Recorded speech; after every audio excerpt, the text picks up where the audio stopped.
তো গাইস আমরা আসছিলাম পুনিয়া বিহারে। তো পুনিয়া থেকে আমরা বাইশিতে দাঁড়িয়েছি, দাঁড়িয়ে বাইশির যে ব্রিজটা রয়েছে, এই যে ব্রিজ, তার ব্রিজের নিচে আমরা এই যে ওয়াটারমেলন নিলাম এই ভাইয়ের কাছ থেকে 5 কিলো ওজনের। এখন আমি এই ফলটা যে আছে এটা কোনোদিনও দেখিনি, হ্যাঁ অ্যাকচুয়ালি ফার্স্ট টাইম দেখছি। পুরো দেখতে দারুণ লাগছে, পুরো ইয়েলো। কি নাম এটা? খরবুজা। ইংলিশ में কি বলে এটা?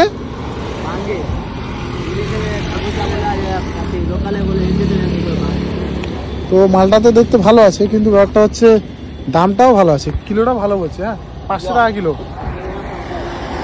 তো তোমরা যদি এই ফলটার নাম জানো তাহলে অবশ্যই জানো, আমাকে বলো কমেন্টে কি নামের। এইটা হলো সেই জিনিসটা আমরা কাটলাম, ভিতরে বীজ অনেক বেরোলো। খাচ্ছি, সেই টেস্ট করতেছে, বাট একটু স্কেম হয়ে গেল। যতটা মিষ্টি কথা বললো ততটা মিষ্টি করতেছে না।